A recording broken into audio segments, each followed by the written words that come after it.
नमस्कार दोस्तों, मैं विकास आपका स्वागत करता हूं मेरे चैनल में। आज हम जानेंगे पंच महापुरुष योग के बारे में।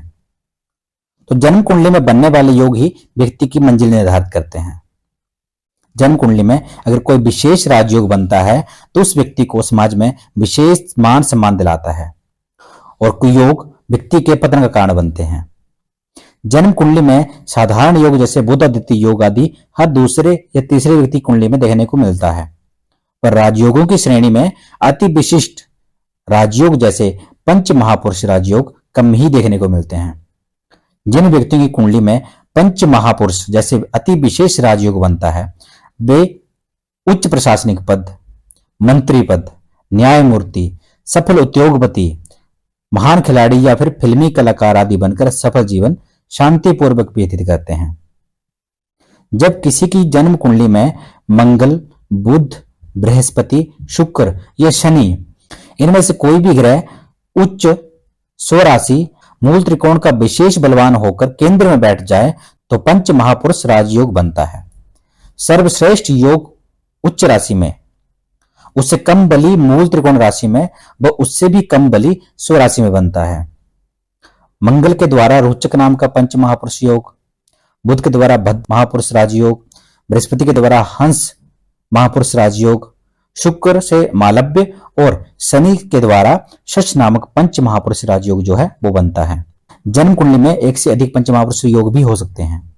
यदि एक ग्रह उपयुक्त प्रकार से पंच महापुरुष जैसा विशेष राजयोग बनाए तो मनुष्य भाग्यवान होता है। भाग्य के सहारे उसका जीवन की गाड़ी निरंतर चलती रहती है, कभी किसी चीज की जीवन में कमी नहीं होती। यदि दो प्रकार के पंच महापुरुष योग कुंडली में बन रहे हों तो व्यक्ति राजा के समान पृथ्वी पर सुख समृद्धि प्राप्त करता है।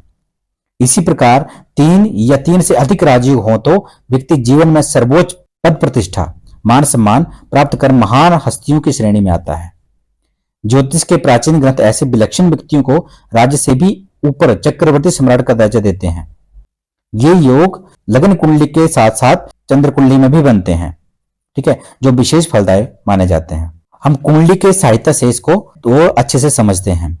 तो देखिए यहाँ पे मैंने मेष लग्न की कुंडली बनाई है और मेष लग्न की कुंडली में हम यहाँ पे देखेंगे कि कहाँ कहाँ जो है वो ग्रह जो बैठे होंगे वो ये योग बनाएंगे, ठीक है। तो सबसे पहले ये है कि इसको पंच महापुरुष क्यों बोला जाता है, ठीक है।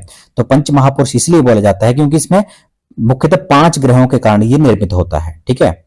ये अलग अलग योग हैं और इनको इनका इकट्ठा जो है नाम जो है वो पंच महापुरुष लिखा गया है, ठीक है।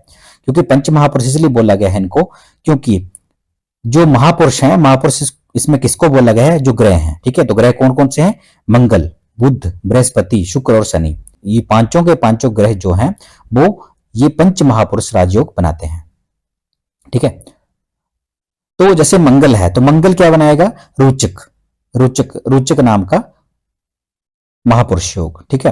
तो देखो मंगल अगर यदि केंद्र में बैठा है, ठीक है, अगर केंद्र में ये 4 जो ग्रह हैं इनमें बैठा है, लेकिन इसकी कंडीशंस क्या है कि जो ग्रह है उससे रिलेटेड जो ग्रह है, जो राजयोग से रिलेटेड ग्रह है वो केंद्र में होना चाहिए, ठीक है।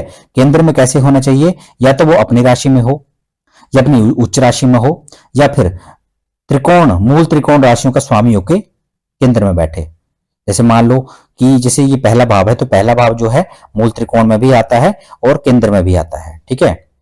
तो अगर लगन का मालिक होके वो केंद्र में बैठे या पंचम भाव का स्वामी होके वो केंद्र में बैठे या फिर नवम भाव का स्वामी होके वो केंद्र में बैठे तो वो राजयोग जो है वो माना जाएगा, ठीक है।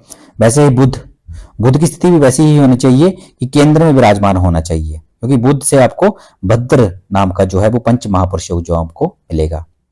वैसे ही बृहस्पति, शुक्र और शनि, ठीक है। तो ये इस तरीके से जो है वो पंच महापुरुष राजयोग का निर्माण होता है, ठीक है। अगली वीडियो में हम रोचक पंच महापुरुष राजयोग के बारे में डिटेल में जानेंगे कि कैसे बनता है, ठीक है, क्या स्थितियां रहती हैं और कभी कभी ऐसा भी होता है कि राजयोग बन रहा है फिर भी हमें उसका फल नहीं मिलता, तो उसके बारे में भी चर्चा करेंगे। तो मिलते हैं अगली वीडियो में। आज के लिए इतना ही, धन्यवाद।